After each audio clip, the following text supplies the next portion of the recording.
Welcome back to Unapologetically Woman.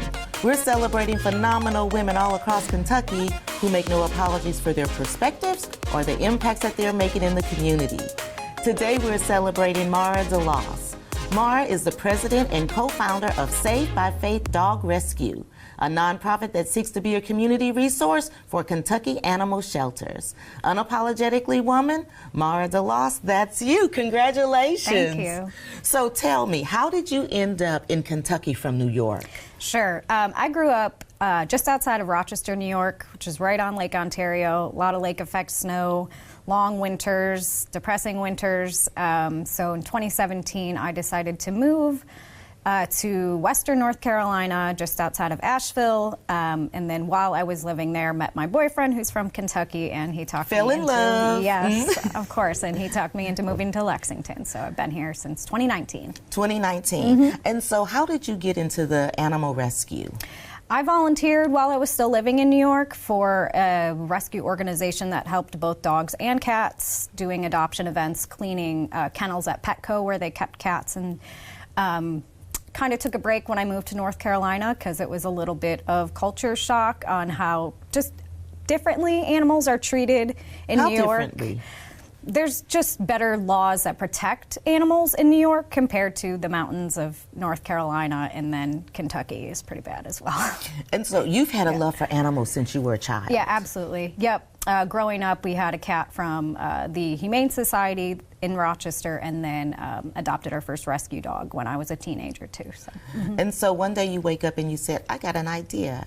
I'm going to start a nonprofit. That was a goal of mine for a long time. Yep. I was volunteering for a different rescue in Lexington from 2019 through the end of 2022, and then kind of just decided to found my own and kind of do something specialized because I saw a need for it in our area. And so how do you get the animals that come to your facility? We pull from Kentucky animal shelters, primarily the more rural areas that don't have as much resources. So Estill County, Powell County, Simpson County, Rockcastle County, sometimes Owen County and Shelby County, but and also Kentucky River Regional Animal Shelter in Hazard. The more rural areas, just more dogs come in as strays, more dogs are living outside, and cats as well. We don't do cat rescue, but from what I'm told, it's just as bad right now. So are these animals that have been abandoned, just neglected, or? Mm-hmm. Yes, neglected, abandoned, come in as strays to the shelter, and then what our organization specializes in is pulling the dogs and puppies from death row. So they are either scheduled for euthanasia or the shelter's so full that they will be euthanized. And they're perfectly friendly, adoptable dogs, but the shelter's out of kennel space. And when more dogs keep coming in, there's nowhere to put the dogs that have been in the kennels for weeks or months. So those are the dogs that we set out to save.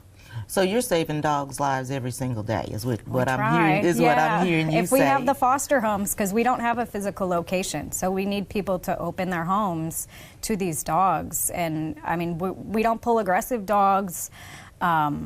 So we work really hard to match dogs with the foster home, so we know that it's a good fit and there's not going to be any issues. What kind of things do you look at when you're trying to match a dog with a foster home? Sure. So do they have kids? Do they have other dogs that are friendly, and what those dogs' preferences are? Do they have cats? Our intake team gets videos from the shelters of a positive dog interaction, so we know that they're not dog aggressive. We would never take a human aggressive dog. Just dogs that fit the lifestyle and schedule routine of the foster homes. Some prefer puppies, like I only foster puppies because that's what my dog's like, or that's what they tolerate. You've got 4 dogs, right? Yeah, I have 4 dogs, and we foster puppies in pairs, usually 2 or 3. Mm-hmm. Yep. And so how long do animals stay in foster care? Or is that the right Yeah, term? absolutely. Okay. Yep. Puppies tend to move quicker. You know, people like to adopt puppies more than an adult dog or a senior. So I would say the commitment on puppies is 6 to 8 weeks on average. And then adult dogs can be in a foster home for 3 months, 6 months, a year. Some dogs need to be only dogs, and that'll take a while for us to find someone with no pets, because that's rare. So yeah, it just depends on the dog. Well, let me ask you this. It just crossed my mind. What do you think about people that give pets for Christmas gifts? Oh, yeah, that's just setting them up for failure. I mean, you're taking a chance on the fact that whoever you're gifting the dog to actually wants it and has the money and time to dedicate to that dog, because there's vet bills and monthly costs like food and monthly prevention for heartworm and flea and tick. And yeah, pets are not inexpensive. No, and you have not. to train them and care for them and everything. You gotta train them and love them and hug them and stroke them and play with them and exercise them. Yes. Change the litter box, clean up. There's a lot that goes in when you think about being a pet owner. And I guess what I'm saying is people shouldn't take that lightly. No. And for many reasons after the COVID-19 pandemic, just animals, cats and dogs, are being abandoned or surrendered at a high rate. If you remember in 2020, when everyone was quarantining, people were adopting dogs like crazy because they were at home and had all the time to spend with a dog. And then people went back to work in 2021 and, I don't have time for this dog anymore. I'm not home all the time anymore. Sent them back to shelters or rehomed them. And then as the economy has gotten worse, it's just gotten worse for animals. Because we see a lot of people having to move to a new place where they can't bring their pets, or they just can't afford the training that the dog needs, or they can't afford to care for them anymore. Can't afford to spay and neuter. So it's just gotten like easily the worst I've ever seen it in my 9 or 10 years in rescue. And I've heard a lot of veteran rescuers who have been in this game for 20, 30 years saying it's the worst they've ever seen that they've ever seen it. You know, and we have been talking about the pandemic since the pandemic because it affected everything. But the thought and the way that you're describing that it affected, you know, animals. Is different than I've thought about before. Another issue is that low-cost clinics for spay and neuter and vaccines too. Since they shut down during COVID, the wait list got backed up 6 to 8 months. So now those dogs are unaltered having puppies. I've never seen as many litters of puppies in need as right now. They're just everywhere. It's crazy. And so what happens if you can't place all of the animals, all of the dogs? Yeah. Go ahead. Okay. So we have a intake wait list of dogs that our intake team has approved. We present those to our fosters weekly. If a foster wants to foster, we take that dog from the shelter.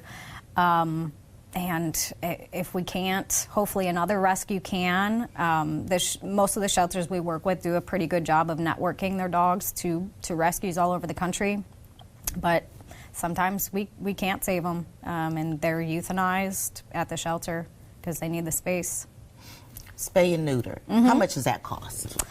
So, what's the cost on that? Sure. For the average person, just going into a vet clinic or animal hospital, it could be hundreds of dollars to neuter an adult dog or spay an adult female who's 60, 80 pounds. That can cost a lot.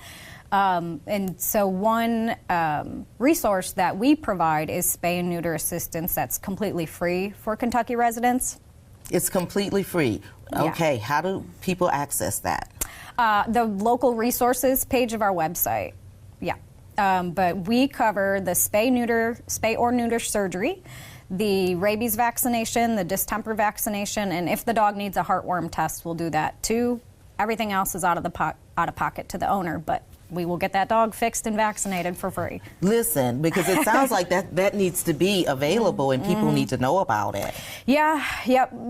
Pretty much we work with 3 clinics in Georgetown and Lexington, and when they have spots, one of the clinics can give us 12 surgeries a day, and we'll take it. We'll fill those surgeries. And for us, it's much more affordable than the average consumer going into a clinic.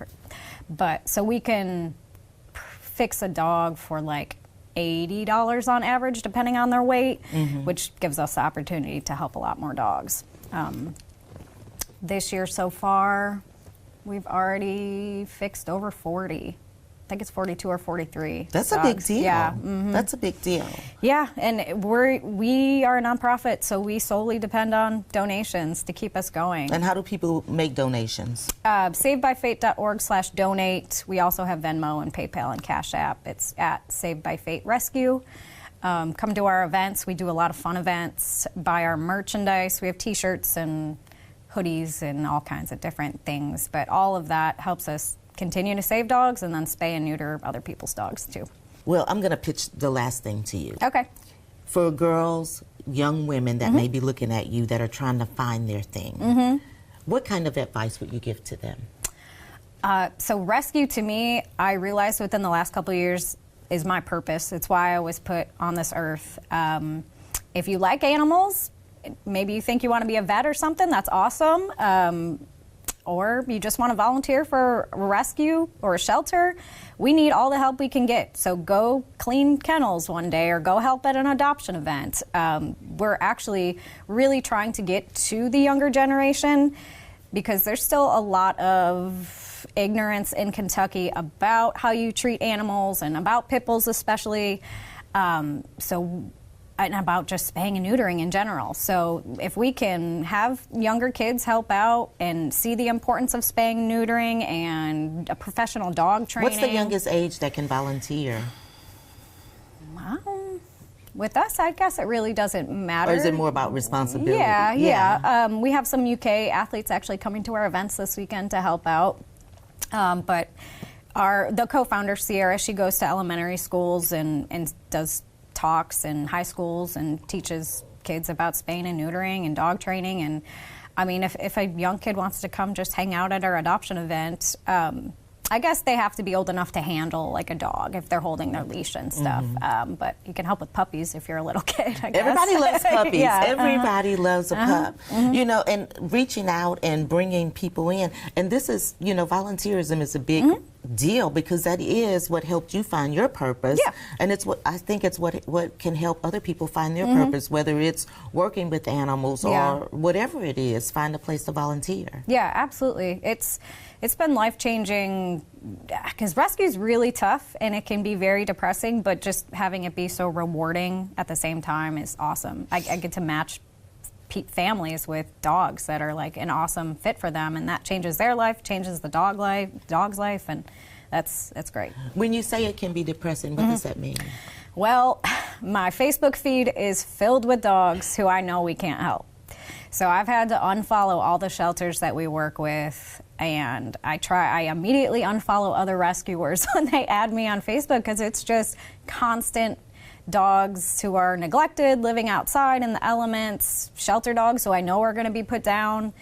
There's the shelter in Hazard I go and clean kennels at sometimes, and it's literally just scooping pee and poop and puke out of their kennels and taking them out on their only walk for the day, which is like 5 minutes. That's the only time out of their kennel the whole day, and sometimes they don't even get that. Like that's how bad things are, and yeah, that part of it is depressing. It's a tough pill to swallow to realize that you can't save them all, but you can still try to save as many as possible. As many of them as you can. I don't know, that's tugging at my heartstrings because I'm thinking about that commercial that you see on TV. Oh, like ASPCA or something? Yeah. And like, I hate that commercial. It makes me feel sad, so I hate that commercial. I don't like it, and I'm like, wait a minute, that is not going to make me donate. Yeah. That makes me change a channel. Yeah, that's true. You know, because it's like, it's too much. Yeah, we try to stay as positive as possible on social media and not do so many sad stories, although, I mean, it's a lot of sad, but we follow up on our adoptions and show people how they're doing well, and even when we take in medical cases, we do progression posts to see how they're growing and filling in when they're malnourished and just having a good life in their foster home. And giving people hope with what's happening for the pups. Yeah. Yep. All right, congratulations. You're doing good work. Thank you. You guys continue to watch as we celebrate other phenomenal women who are making changes in Kentucky. Unapologetically Woman, I'll see you soon.